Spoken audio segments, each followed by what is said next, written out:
When cash is tight, you need a tool to maximize every dollar.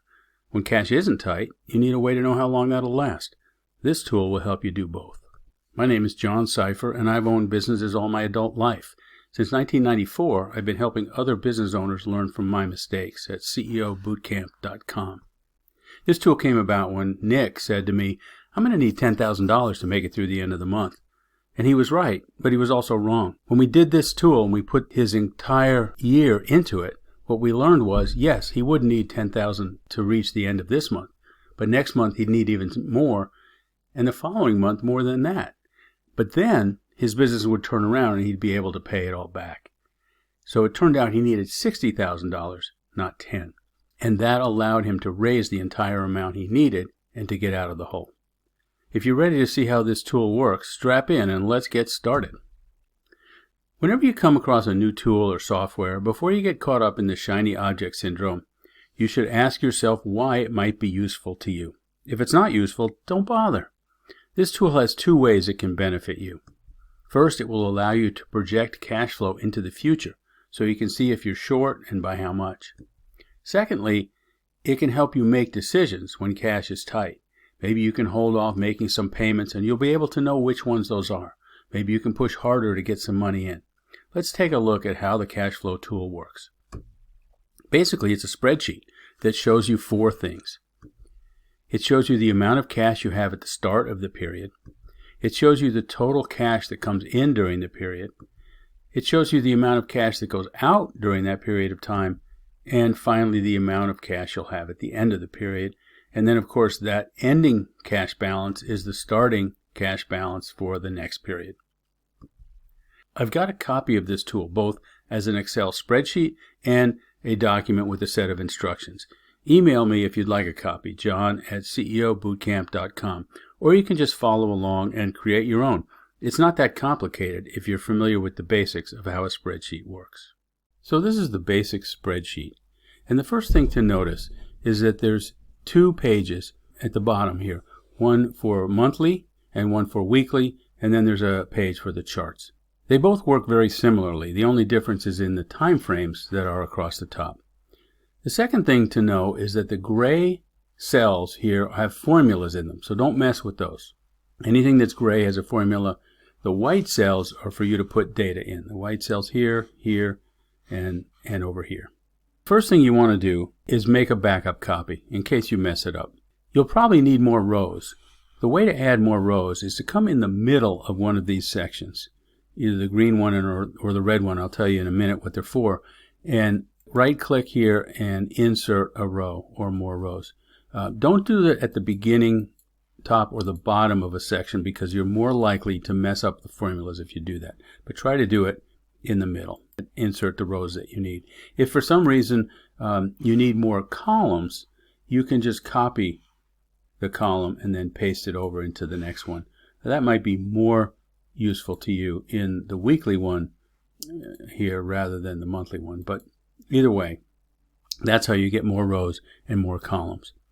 So the first thing to do is in cell C2 on either the weekly or the monthly, whichever one you're using, put your company name. That was easy, right? The second thing is in cell D3 right here, put the date, either the date of the month that we're going to start with or the ending date of the week. So if your week ends on Friday, put Friday's date. If your week ends on Sunday, put Sunday's date, whatever. And then the rest of that row will calculate in these gray sections here.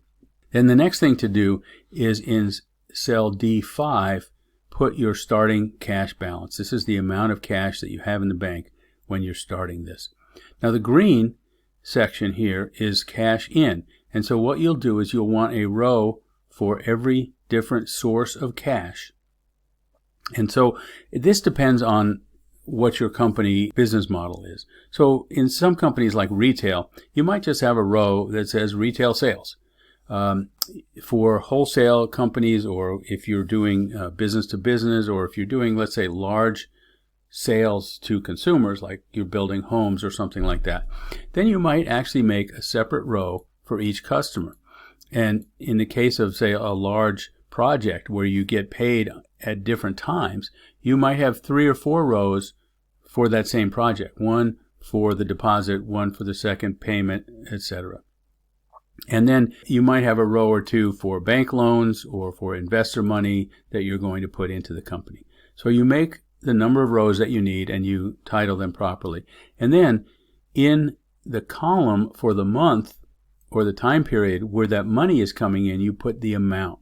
So retail sales, let's say we're going to look up our historical pattern of retail sales, and we figure that we make $10,000 a month in retail sales. This is not profit, this is cash in. And we're going to paste that because it's pretty similar, except for a couple of months. We have a really big month in July, so we're going to make 20,000. That should be 20, 1, 2, 3. And then October is usually slow for us, so that's going to be 5. And so we're going to do that for each one of these rows.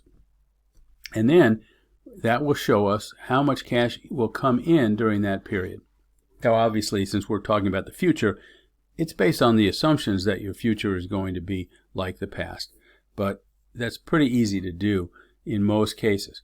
Now, like I said, if you have a customer, you say, let's say wholesale customer number 2, we're doing a big project for them. So in February, we're going to get a $3,000 deposit from them, and then our second payment from them will also be $3,000. But that's not going to pay in till April. And then we'll be done in July, and that'll also be $3,000. Meaning, when I say done in July, that means they're going to pay us in July. If we're done in July, but we're not going to be paid till August, then we put it out here. Then we're going to take our expenses, and those are the red sections. So you're going to want a row basically for everything that you spend cash on.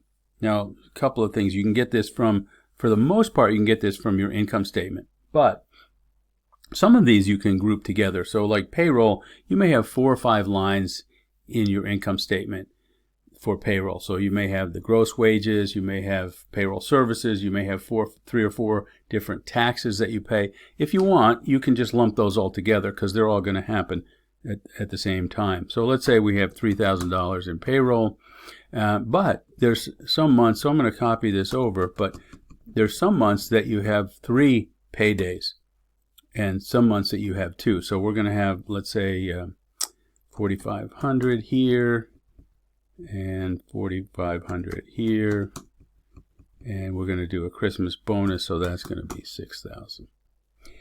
So that's our payroll. We're going to have rent, obviously, that's going to be 500. You could lump rent and utilities if you wanted, if they don't change very much. If they do change, because you have more utilities in the winter or more utilities in the summer, you might want to make those different. Then vendors that you pay, inventory that you purchase, etc. So let's say we're gonna need $2,000 of inventory every month. I'm actually making these numbers up as I go here, so I don't know what this is going to bring us. But let's say we have a big vendor purchase because we have that project that we're bringing in some money. So that's going to give us, we're going to need $3,000 to pay for that.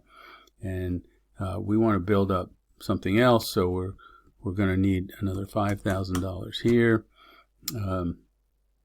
And let's say we want to take out, we're going to buy a boat this summer. So we're going to take out $40,000 to buy a boat.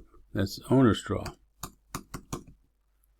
And whoops, that turns us red for the rest of the year. So maybe we don't want to buy that big a boat. We're going to buy a $20,000 boat. And then we're doing okay. Except that we're going to owe this this vendor, you know, another, let's say, $7,000 here. And then we're squeaking by. What this does is you can make a chart based on the time periods up here and the ending cash balance here in the bottom. So I've made a chart for you there. And what this tells you is with the months across the bottom, this is our ending cash balance. And we see because of the boat purchase, it gets pretty low. So let's go back and say, you know, maybe we don't want to make that boat purchase. But let's say it does go negative. So we're going to take that boat purchase away, and we're going to say we're going to build up our inventory. We're going to pay $20,000 in inventory here.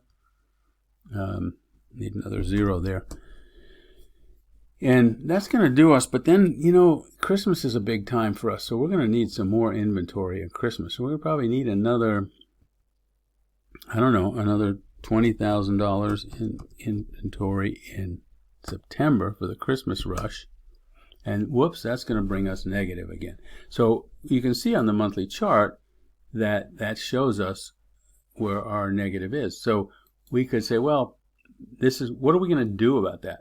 This is what this allows you to do. Now, we're making this chart in January, so we can see pretty far in advance how much we're going to be negative. And so it's 15,000 this month, 15,500 the next month, 11,000 the next month. So we could total this up, get a cumulative number here. So we could say, we're going to go to the bank and we're going to get a loan. We're going to get a line of credit.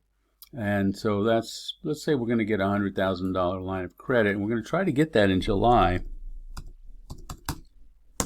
And then we're going to be able to take from that line of credit. Now, obviously, if it's a term loan, we're going to have to make payments to that. So we're going to have a line here for the bank.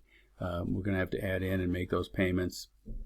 One of the things about loan payments is that typically only the interest shows up on your income statement and the principal payment shows up on your balance sheet. But this is a cash flow statement, so you want to put both of those together in the date that you make those payments. So that's how you can use this chart to show you what your cash position will be and how you can make changes to it. Let's say this really is our situation after we've gotten that bank loan. We say, you know what, we're going to go back and buy that boat. So we're going to buy the $40,000 boat because we've got the bank loan coming up to pay for it. Whoops, I put that as cash in. We're not going to sell the boat. We're going to buy the boat. So that makes us low that month. So maybe we're going to talk to the boat guy and say, look, I can pay you a $10,000 down payment, but it's $40,000 boat, so I'll pay you the rest. I'll pay you $20,000 then. And so what are we going to know? I need another 10 then. Okay, now we're good. So I'm a little facetious here about what you're using the money for and how it works, because like I said, I'm making up these numbers on the fly. But that's how you use this chart and this tool. What I recommend, if cash is normal for you, let's say, then this monthly thing is probably going to work pretty well. You're going to plan out 12 months. You're going to see what the cash flow does. If cash is really tight, then I would go weekly for at least 6 to 8 weeks. And so here we've got a week that ends on January 6th, the next one the 13th, the next one the 20th, etc. And what you'll do then is you'll put all of your bills and all of your income, and you can look at this and go, you know what, this is the week that we're really going to get short here. So what I'm going to do is I'm not going to pay this guy. I'm going to move that payment out 2 weeks. It's going to piss him off, but that's what I got to do. Or I can see that it's getting tight here. I'm going to call these people on this day and say, you don't owe me the money for 2 weeks, but could you get it to me a little quicker? I could give you a 2% discount if you pay me net 10 days, for example. And you plug those numbers in, you see what it takes that maybe would keep you from having to go get a bank loan. Now you know how to use your basic cash flow tool. If you'd like a copy of this deck or either the handouts, just email me at john@ceobootcamp.com. And if I can help you with your cash flow or other ways to run your company better, the email is john@ceobootcamp.com.